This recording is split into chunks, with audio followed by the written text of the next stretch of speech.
Aigle News télévision pour vous informer. Lokola mo mesano mbote.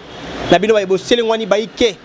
Na betuka nyonso ya mokili pona kolanda biso mbote na bino pe boyibolamu na émission biso mokolo malelo jam mon pays bolingo wa ekolo o ngai wa bino Christian Lisuku nazaka wana pona kobeta masolo na baimboka na otali ba point nyonso to ba sujet nyonso o etumisaka mboka na biso pona koluka koyeba ko éclairer opinion na actualité nyonso le mboka na biso mbote na bino aux États-Unis et Canada, Belgique, Kinshasa, Allemagne. Pour vous connecter, scotché dans Aigle News de télévision, l'émission de J'aime mon pays, Bolingo Ekolo, et pas de l'économie actualité, et pour Nabino.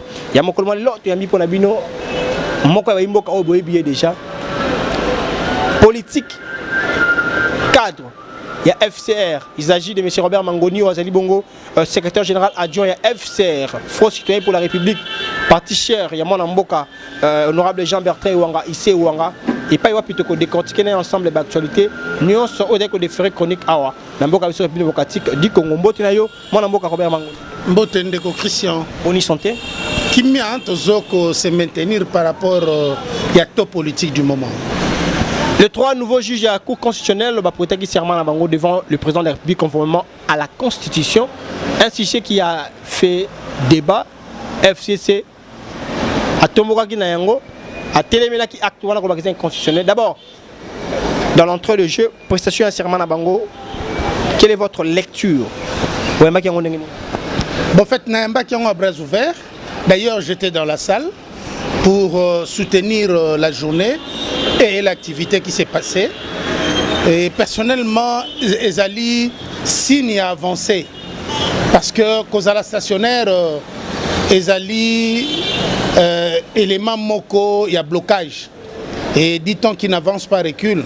Donc pour Nanga, Nayamba Kiango favorablement. Et j'en profite aussi pour féliciter les trois juges qui ont mérité d'être là où ils sont, au destiné de la République. Et surtout pour les bonnes causes. Voilà, et l'autre Kolobaki, Toyamba Kiango bien, j'étais dans la salle. Et ça s'est très bien passé. Et un événement d'une cérémonie d'État. Merci beaucoup mon Amboka. Kasi juste après cérémonie wana Ozaki bongo en absence il y a autorité moi mingi na mboka na biso notamment le premier ministre Sylvestre Ilunkamba et le président de deux chambres de parlement. À l'occurrence de madame Janine Mabunda et monsieur Alexis Tambwe Mamba Oyo bayakite mokolo wana ya prestation ya serment. Et ça qui nungu acte wana bango absence bango qui justifie na mot d'ordre au FCP zaki na ba cadre na bango nanga ba présence de la République pe ba imboka ba tomoka ki makasi komona ke ba acte wana ba qualifier ngolo la acte humiliation par chef de l'État et c'est qui mokonzi mboka aloba mokonzi mboka aloba ki le lenye kani oyambi discours wana pambate ba imboka bazia ki rupture ya libala FCC cash mais président malobanaye Asengi na baimboka ba s'apaiser et puis à lobby azoba na procédure il y a consultation vu que libala wana pesi na résister malamuté à la éternité ya ko fana na libala wana mazana posa intérêt ya mboka za malamu qui mais raison pour laquelle a lancé ba consultation semaine haute aux ali pour na ba politique nyonso pour ba point ni ba point les autres mboka pour que mboka et que ni malamu pe kimia ekota lo lenga ni yo maki absence il y a conduit dans la salle le jour wana et puis discours il y a chef de l'État qui à la contre la population autre ba négocier akata libala wana. Quelle est votre réaction par rapport à cela? En fait Zalaki un élément où Zalaki vraiment observé et moi je dirais négativement parce que et naïvement parce que les affaires de l'État, on a besoin des hommes d'État. Mais parce que affaires de l'État, Ezako s'est traité comme Moziki. Yangwana ba comportement à Bata Moziki, Ezako s'affichait. Parce que les affaires de l'État, un homme d'État a la dignité pour assumer. Et si quand on dit awa nazako saluer le camarade Pius Mabilou qui en tant qu'homme d'État, s'est assumé à être présent. Mais le gars Makamba Bouagé Libanda, on lui a suspendu le regroupement politique naïe à Aba. La suspendre. Le gars Makamba. Vous êtes là pour penser à FCC. Bon, ngai nalina loba soki batu ba monique ko lukele makambu to ko créer, c'est l'hypocrisie de grandeur. Et les applaudisseurs automatiques nde ba kolinga ba sala pour ba ko se retrouver na ba salle cabale hypocrite ya oya bango. Mais nga personnellement na olobaka boye. Moto oyo akozwa le courage ya ko beta ombre ya mutu to elili ya mutu. C'est que Assaline l'autre côté. Qui veut dire? Ce qui veut dire, Pius Mabilou a posé acte. Yona Sima au Betty et Lili Nae. Parce qu'il a bien répondu, il était présent en tant qu'homme d'État. Et le bien belé. Donc, il a donné de la valeur à la République. Il a honoré la République. Et c'est pour dire, Batu oyo bakendana na cadre ya nomination, mandat, recommandation et yangwana baye bagate bakenda ba assumer les affaires d'État en qualité d'homme politique, homme d'État pardon. Bakenda kuna ba assumer ba affaires de l'État en qualité ya ba garçon de course. C'est pourquoi baza ko obéir na ba ordre misusu de mauvais goût, de jalousie, de complexes. Et les autres bango va se permettre l'attitude na ba comportement wana. Mais baye baka bakende ko vanda ta ne balé. Nani muta conduisa ke balé. Mais balé za ko tiola, ce qui veut dire le monde avance, le pays doit avancer parce que e balé kolong wana loi là-bas ti ko koma na mwanda. Mai etele mesika mokote. D'ailleurs sika mai etele mababenga ngo etula. Donc baye ba ceux qui vont tournoyer et comme bonine bakoy kozwa tolandaka ndakisa ya mai mayo etambola te babenga ngo etula. Mon mboka Robert Mangoni, je vous rappelle pour que vous suivez qu'il est le secrétaire général adjoint FCR, le parti cher qui est honorable ici Ewanga. Bino to bengi biso de partout pour la globale été tozwa réaction battu ya AR. Toza pour la décortiquer l'actualité, Pambaté, mon amour Robert Mangoni a fait partie de la AR. Là, j'ai dit un grand merci à Ndeko Didier Soleil, on y a depuis les États-Unis d'Amérique. Merci à Ndeko Olivier Onia, c'est pour nous, Aigle News Télévision, pour l'actualité. Un grand merci Nabino. On est là pour vous informer. Encore un clin d'œil à monsieur Didier Kabongo depuis Kinshasa. Un grand merci mon Limonene et Aigle News Télévision. Mon amour Robert Mangoni, discours ya Mokonja Mboka. Personnellement, à titre personnel, il y a un une plateforme l'alternance pour la République et réagir peut applaudir Rango. Bon, personnellement, Nazali, secrétaire général adjoint, il y a Front Citoyen pour la République. C'est aujourd'hui, toutes les occasions à Limbola, Front Citoyen pour la République, Nalinga, les Ali, Lisanga, Yabaimboka, les citoyens qui sont dans le front. Front Citoyen pour la République, Lisanga, Baimboka, pour na bon sommet à Congo. Et pourquoi nous avons choisi ça? Nous avons choisi cela parce que le Congo, il y a des gens, jour et nuit, bazana ba officine, pena ba laboratoire occulte, sombre, pour méditer le mal, la nuisance, l'appauvrissement de son peuple, comme muselé, comme harcelé. Peuple congolais. Tozali na kati alternance pour la République, notre plateforme. To yambaki message à chef de l'État. Discours eza ngana zozon comme message à chef de l'État. C'est aussi un message, oui. Ouais, message à chef de l'État. Alobeli tout le monde. Alobeli na bato bazo sala maseki. Alobeli na bato bazo sakana. Alobeli na bato bazo zoa au sérieux les affaires de l'État. Alobeli population pour que chacun de son côté aille prendre ses responsabilités. Il y a une rupture totale. Il y a mariage à FCCK. Il y a le noté et si la penza. Mais il n'a pas dit ça. En 6 minutes, le président de la République a parlé le fond et la profondeur de ce qu'il veut pour le Congo. Ce qui va kozela apanza libala to à dissoudre l'Assemblée, le président de la République, ce qui pensa tokoyeba ko lire entre les lignes ses pensées, ce qui tokoyeba ko comprendre comment est la personne, azana patience moko, azana timidité moko de lecture comme on a eboye, quelqu'un qui n'est pas agressif. Mais si on veut le pousser aux extrêmes, certainement, il est capable de se défendre. Et surtout, pour l'intérêt du peuple et l'intégrité territoriale, a-t-il souligné ces jours-là? Mais mon tour, monsieur Mouké Kotouana, Bino Alternance pour la République, FCR, vous avez la FCC, vous avez la canine, opposition, vous avez la profatika. Moi, question Mouké Bandela Nano, FCC Bino Batuya FCR. Nakati ya Alternance pour la République AR. Vous avez la position, vous avez la cash, vous soutenez la coalition FCC cash.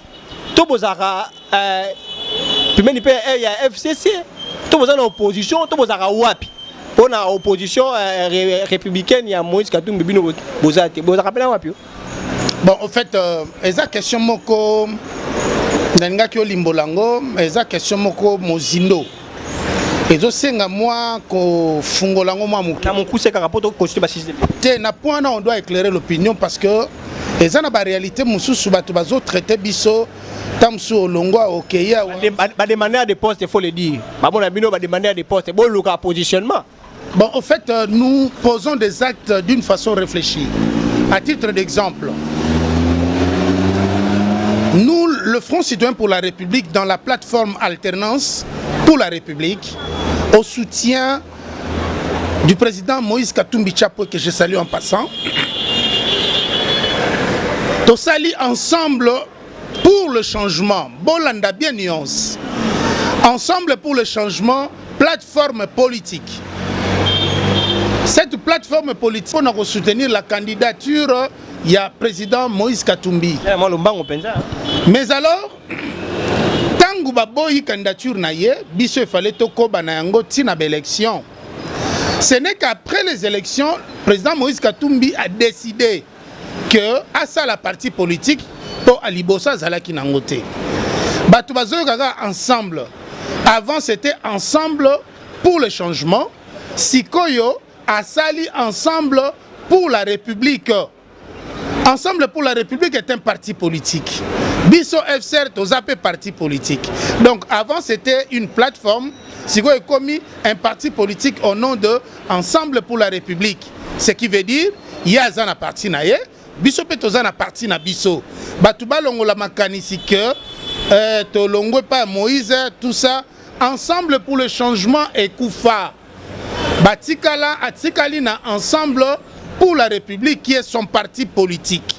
Voilà nuance Ouana, il n'y a personne qui peut nous reprocher là-dessus et loin d'être condamné d'ailleurs. Vous soutenez le chef de l'État actuellement? Actuellement, nous sommes ni au cash, le FCC même nandoto na okata pongi nanga pondoto ane kobate. Nous sommes au soutien de l'action du chef de l'État. Félix Antoine Tshisekedi Tshilombo, avec grand respect. Voilà ce que je peux dire na point on a pour éclairer. Et nous allons soutenir, nous sommes en train de le soutenir pour l'intérêt national. Moi, Robert Mangoni, mon konzamboka na message naie, à lobby la semaine haute aux alliés a relancé une série de consultations de personnalité politique pour na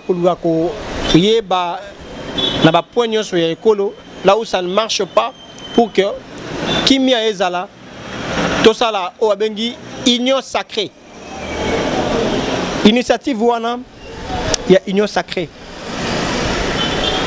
yo moko omoni yango ndenge nini en tant que politique ya mboka na biso parce que population ekozela kozamboka la pometa ka lobby que a kozonge la population pour na recréer bango na ba résolution ko bima.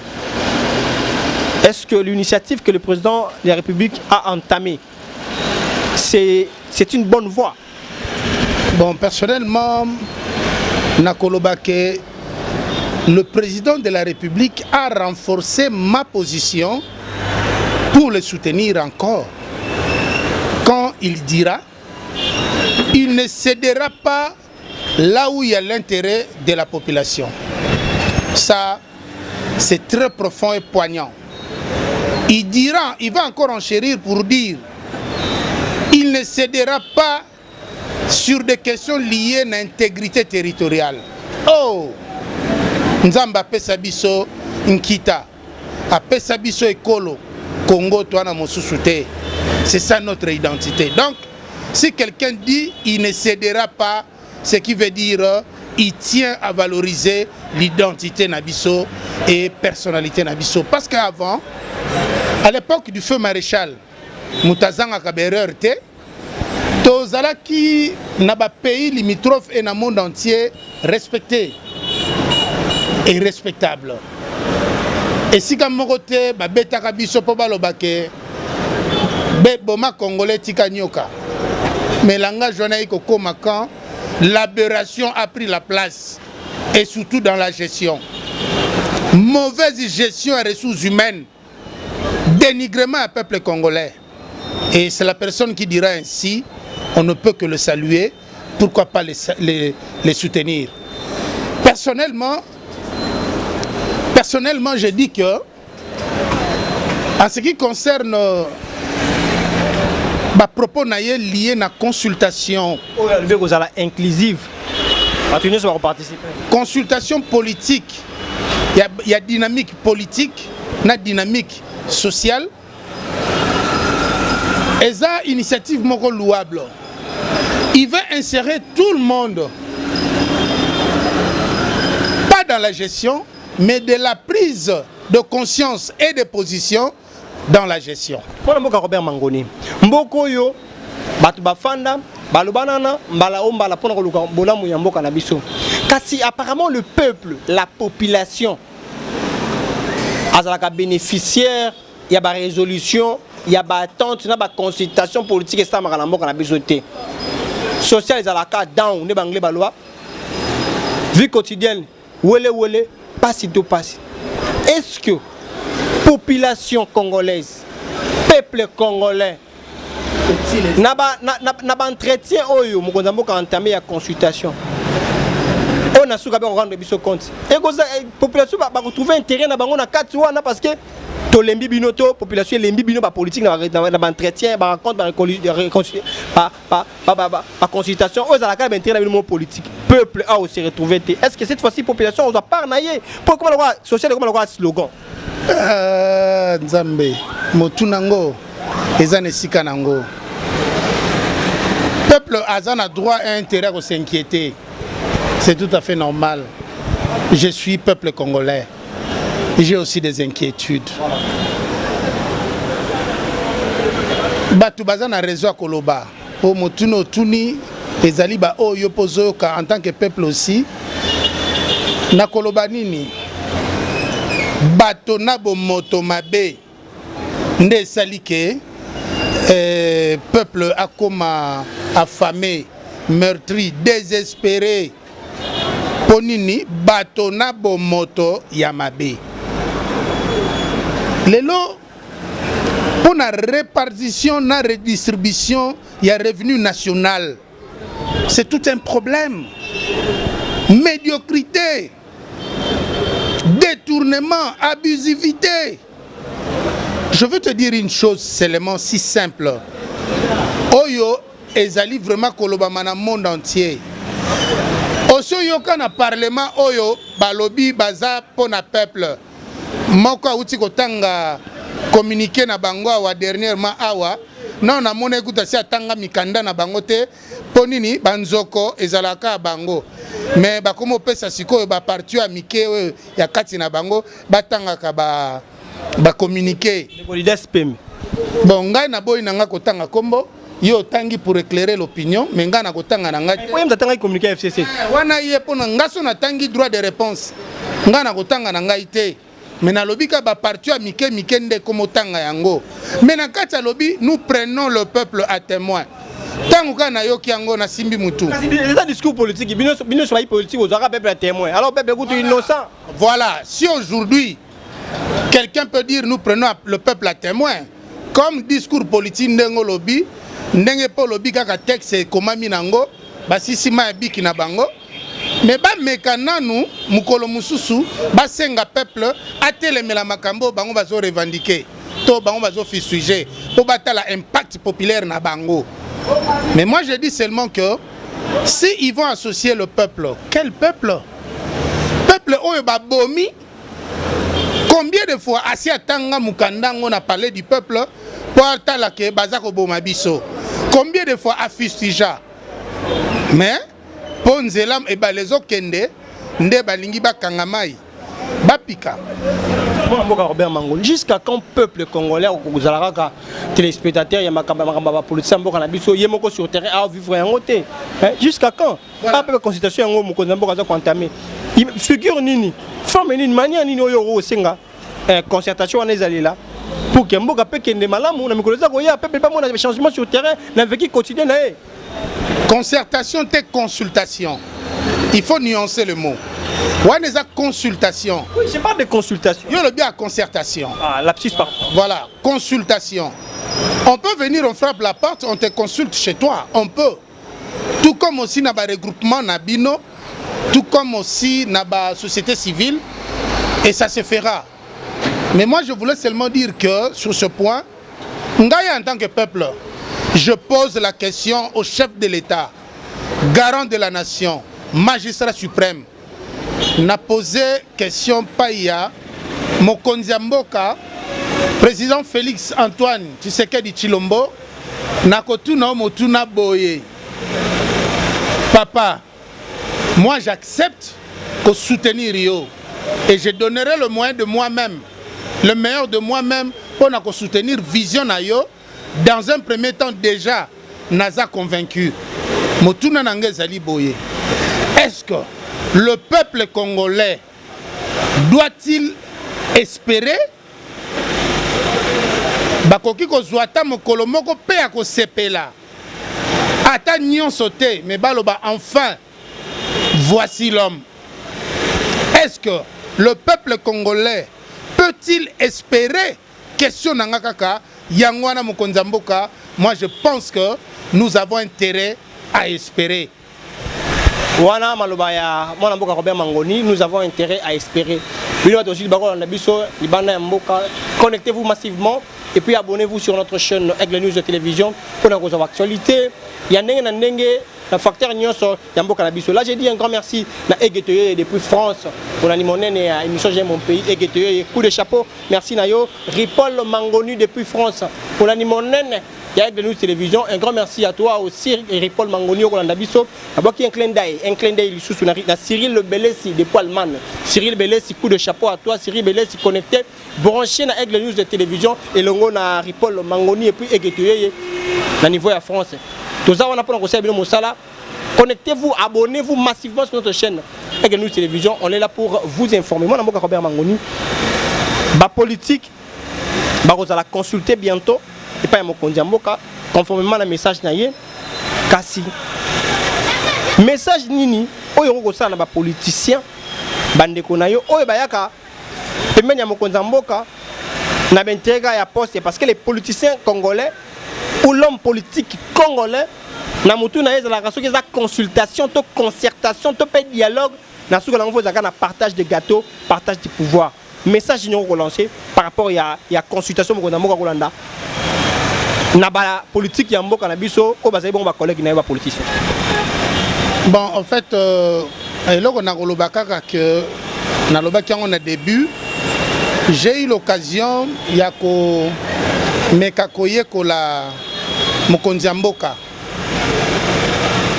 Nazalaki ko côtoyer depuis le rassemblement. Et aujourd'hui, na casquette na chef de l'État, na essayé un peu natala la même personne dans deux personnalités. Na comprendre que Azali ko incarner positivité. Mais là, comment on a rappelé, Bandeko Oyo Bazo s'attendre à être consulté, qui est Félix Antoine Tshisekedi Tshilombo. C'est quelqu'un qui est né dans l'idéologie. Moutou Azana facilité à se déchaîner positivement. Contrairement à ce que vous imaginez, naïveté moko de mauvais goût balingi balatisaye, faiblesse attitude moko négatif au balinga kopesaye, mais ba comprendre que les critères d'adaptation des circonstances est donné aux meilleurs hommes du monde. Les politiciens vont retenir ni pour la consultation. Bon, il y a partage de gâteaux mini quatre na bango. Et ça mutuna oyo uti pa ndeko viki mai nombe. Atuna ki biso ndeko viki mai nombe mutuna na tuni CG Robert Mangoni. Landa yano. Ngai na lobi boye. Wana bokoluka kokende komona mokonzi mboka to ba délégué na ye, to ba mandaté na ye na cadre ba consultation. C'est vrai, tout le monde a pensé à Kandenge Mogote, Bokende na profondeur pour l'intérêt majeur, il y a RDC, son développement harmonieux. Le peuple congolais au centre de tout. Botala comment beaucoup rendre ce peuple heureux et comment et en quoi le peuple congolais doit espérer.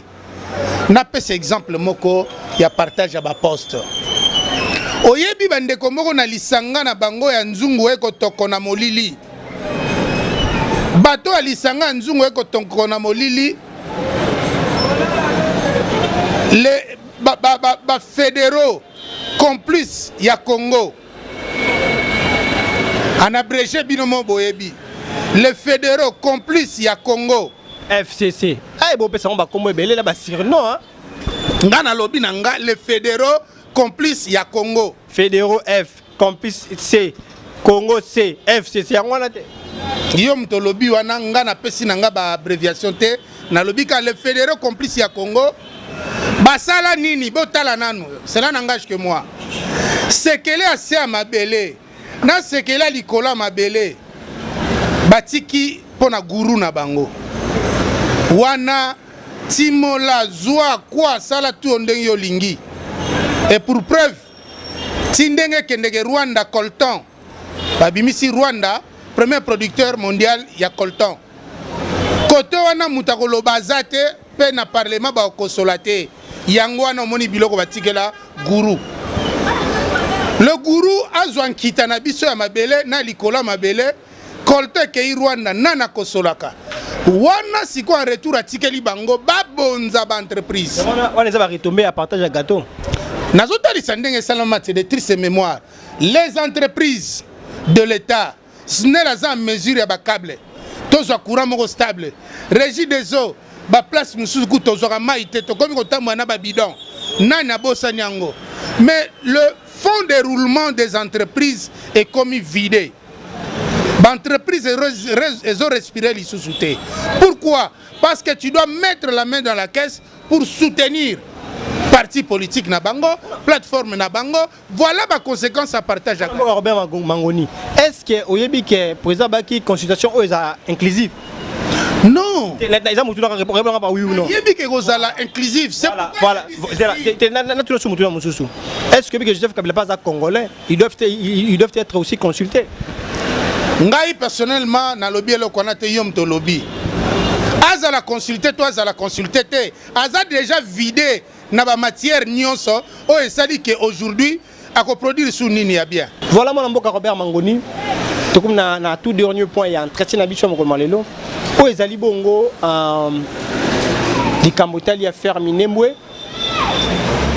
Hier le ministre de la décentralisation la réforme de l'institution Mwanambo Kazarias Robert Waza qui face aux élus nationaux pour donner les réponses par rapport aux préoccupations ou aux questions de députés concernant l'affaire Minembwe.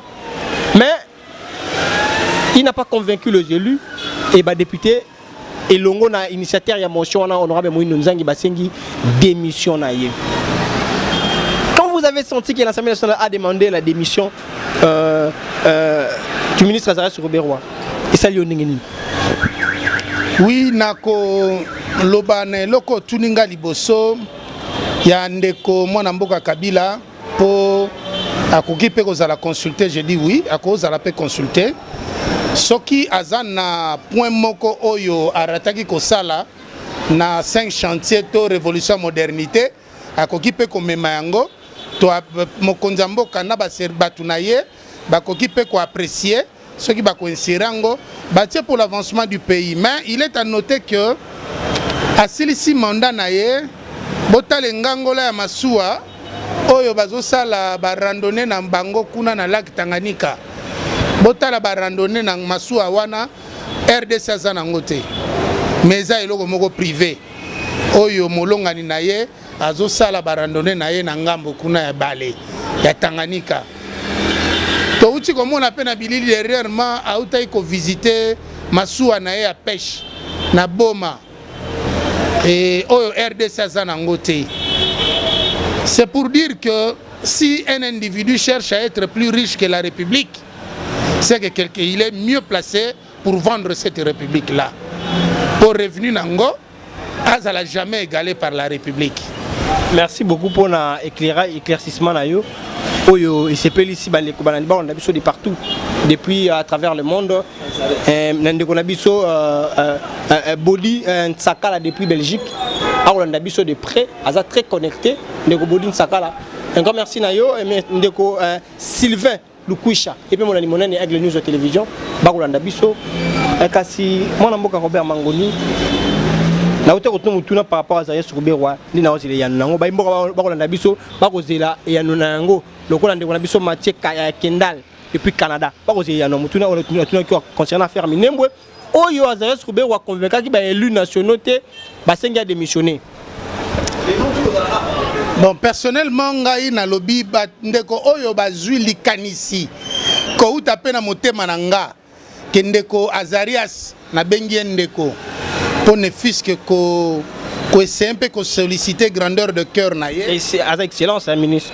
Wana yo excellence. Voilà ngate ata ministre de décentralisation et réforme institutionnelle. Moi je dirais pas ça excellence parce que ba acte na ye on sent pas l'excellence. Donc la médiocrité bat le record, surtout le plein. Donc Naobenga Nanga est excellence parce que à poser acte moko est excellent et mérité est à la médiocre. M-E. C'est pourquoi je dis ceci que Ndeko Oyo a passé mention pour la démission na ye.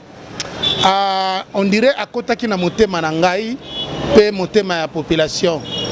D'ailleurs boybe que peuple tous azumit alinga ko marché et marche on a toyeba quitté et sikanini elinga ko en finir et elinga ko memabiso na nini toyebité mais l'apaisement est venu na ba propos à chef de l'État et ça dit que peuple a sa pesaki.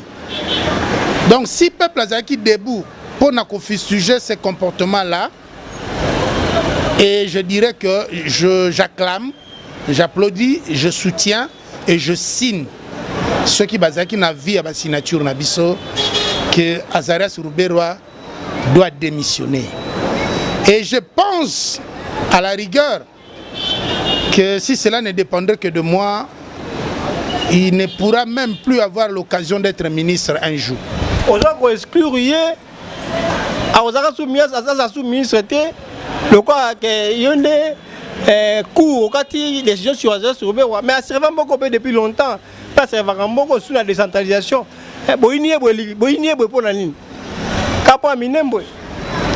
vous savez rien de caché sous ce soleil. Peu importe la longueur du temps, la vérité triomphe toujours et les ténèbres ne durera pas longtemps.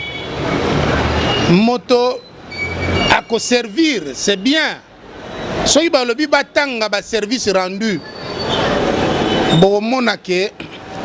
c'est faire figurant, à la représenter pour la cause obscure et sombre et pour besoin d'atteinte des objectifs noirs. Mais voilà finalité nango. et salir tout ce que Oyo Lobiawa, ba service rendu. Bonheur à ba service rendu en Ozanini. Kotia Geger, Koko circuité, et pour mentir l'Assemblée, soi-disant qu'il représente le peuple. Non. Moi je pense qu'il doit démissionner. Et si seulement que Aza honnête vis-à-vis de soi-même et il tient à sa dignité, à sa probité, que moi je doute, à démissionner. À démissionner. Atika et Bonga. A Luka Makamso à Rosala, à Rovanda Pena Congo, pe à Oumeli, et Tokobi na Etina Bangonge Koya. Merci beaucoup, mon Mboka Robert Mangoni. Tokompena na suka ya émission na biso makolo malelo. Tamba ipona bino mon Mboka Robert Mangoni, c'est bon secrétaire général adjoint ya FCR. Parti cher et honorable Ewanga Issé Ewanga.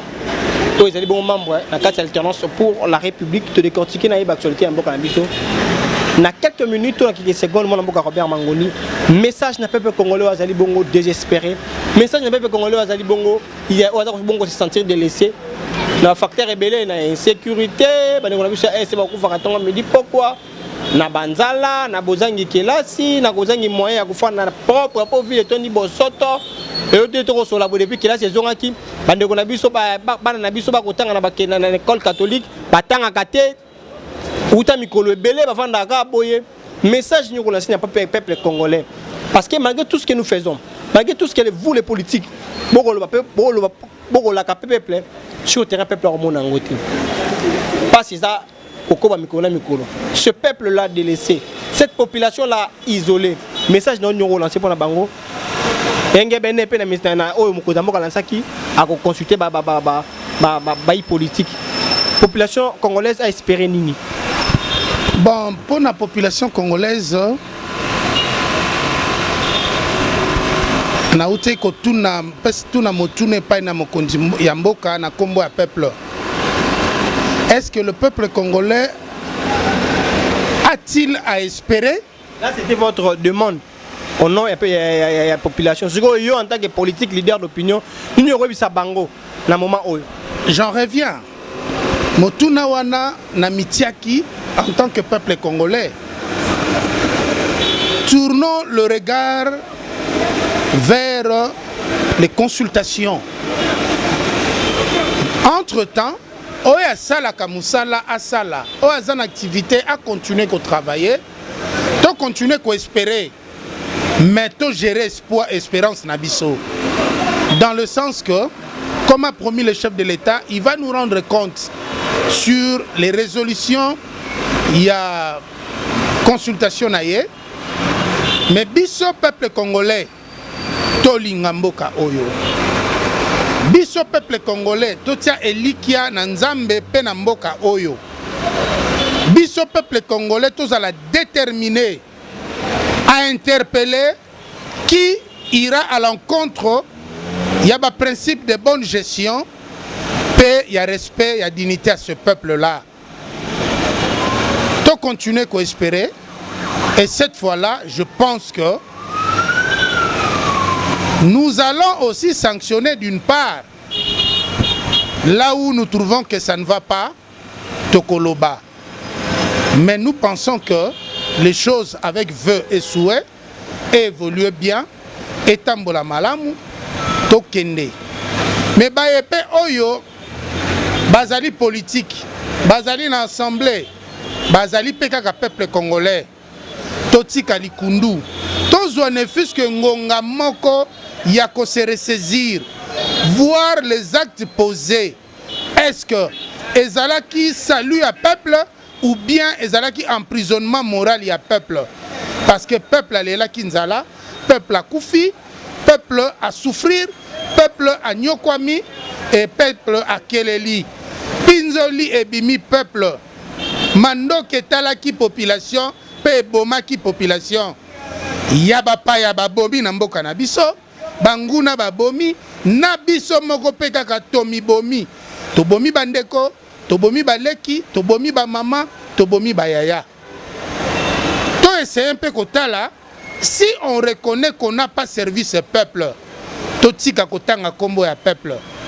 Et si on reconnaît qu'on doit servir ces peuples, tous à la sincère, pour mieux servir ces peuples, afin que paix, tranquillité et régner, Katina Bambabota Nabiso.